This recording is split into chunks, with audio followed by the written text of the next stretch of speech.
September 21, September 22 తేదీలో గరికపాటి గారి ప్రవచనాలు సోలాపూర్లో జరగనున్నాయి.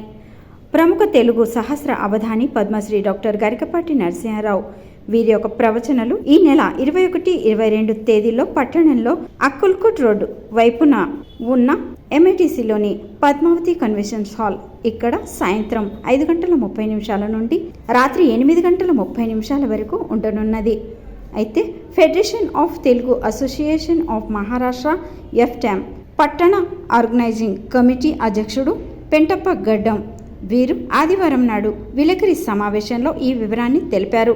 2 రోజుల పాటు కొనసాగే ఆయన ఉపన్యాసంలో మూఢనమ్మకాలు, కుటుంబం బాధ్యత, మతం, సంస్కృతి, ఆధునిక జీవన శైలిపై అవగాహన కల్పించే అవసరమైన సంస్కరణపై వ్యాఖ్యానించే ఆధ్యాత్మిక అంశాలపై గరికపాటి గారి ప్రవచనాలు ఉండనున్నాయి అని వారు వెల్లడించారు. ఎఫ్టామ్ సెంట్రల్ టీంకు చెందిన గంజిన్ జగన్ బాబు నేతృత్వంలో గరికపాటి నరసింహారావు గారి ఉపన్యాసాల కోసం ఏర్పాటైన ఆర్గనైజింగ్ కమిటీ అధ్యక్షుడు పెంటప్ప గడ్డం, ఉపాధ్యక్షుడు మురళీధర్ అర్కాల్, సహకోశాధికారి శ్రీధర్ మేకల్, కార్యదర్శి భూపతి కమటం, సహాయ కార్యదర్శి విజయ్ కుమార్ ఉడతా, అంబాదాస్ బింగి, ప్రభాకర్ భీమ్నాథ్, నారాయణ్ ఎర్వా తదితరులు ఈ సమావేశంలో పాల్గొన్నారు.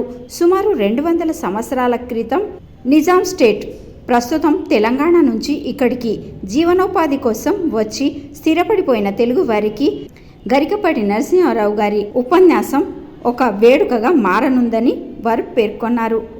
ఆయన ప్రవచనాలు జ్ఞానోదయం చేసే ప్రయత్నం చేస్తాయని, పట్టణంలోని తెలుగు వారందరూ వారి ఉపన్యాసాలను ఆలకించాలని విజ్ఞప్తి చేశారు. వర్షం కురిసినా సరే ప్రవచనాలకు ఎలాంటి ఆటంకం తలెత్తకుండా ఉండేందుకు సకల ఏర్పాట్లు చేశామని వారు చెప్పారు. ఈ యొక్క ప్రవచన కార్యక్రమం పూర్తిగా ఉచితంగా ఉందని కూడా వారు अన్నారు. डॉक्टर गरकीपाटी नरसिंहराव हे आंध्र प्रदेशातील विद्वान, साहित्यिक आणि अवधानी आहेत. ते धार्मिक, सांस्कृतिक, जीवनशैली, व्यक्तिमत्व विकासावर आधारित व्याख्याने देतात. अनेक प्रसिद्ध तेलुगू चॅनलवर ते नियमितपणे भगवद्गीता, रामायण आणि महाभारत यासारख्या प्राचीन हिंदू ग्रंथावर प्रवचने देतात. 2022 साली भारत सरकारने त्यांना पद्मश्री देऊन सन्मानित केले. त्यांचे शिक्षण MA, PhD पर्यंत झाले आहे. सलग 30 वर्ष त्यांनी शिक्षक म्हणून अध्ययन क्षेत्रात सेवा बजावली. भारतासोबतच त्यांनी America, Singapore, Malaysia, London, Dubai, Bahrain, Kuwait, Abu Dhabi, Qatar अशा अनेक ठिकाणी त्यांचं प्रवचन झालेलं आहे. त्यांचं वैशिष्ट्य म्हणजे त्यांच्या आपण काव्य तेलुगूमध्ये असं म्हणजे पद्य गद्य जे असतं म्हणजे तो पूर्वीच्या पिक्चरमध्ये आपण बघत होतो. कुठलेही अभिनय करताना ते पद्य म्हणलं जात होतं, म्हणजे कविता ते एक सरस्वती पुत्रच आहे. म्हणजे त्यांच्या जिभेवर सरस्वतीने काहीतरी रायटिंग केलं का एवढा त्यांचा वक्तृत्वामध्ये प्रभावीपणा आहे. आणि त्यांचा जे व्याख्यान करताना प्रभावित निश्चितच म्हणजे नवीन पिढींना जे आता समजा रिटायर एजला आले त्यांच्यामध्ये कसा उत्साह निर्माण करावा. काही लोकांचं असं मत असतं की आता काय म्हणजे 60 झालंय, रिटायर झाल्यावर मी एक म्हणजे सॅटिस्फाय, पण त्या वयात नंतर सुद्धा माणूस पुष्कळ काय करू शकतो. आणि युवक वर्गांमध्ये सुद्धा त्यांना भविष्यातील ध्येय धोरण यांचं विवेकानंद बाबतीत एवढे लेक्चर्स आहेत त्यांचे.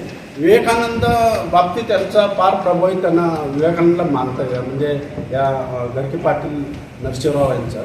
आणि निश्चितच सोलापूर तरुण वर्गांना आणि जे आपण वृद्ध असू द्या किंवा पालक, कोणी विद्यार्थी, सर्व गृहिणी, बंधू भगिनींना निश्चितच या प्रवचनाचं ऐकून म्हणजे आपल्या जीवनशैलीच्या बाबतीत निश्चितच बोध होईल.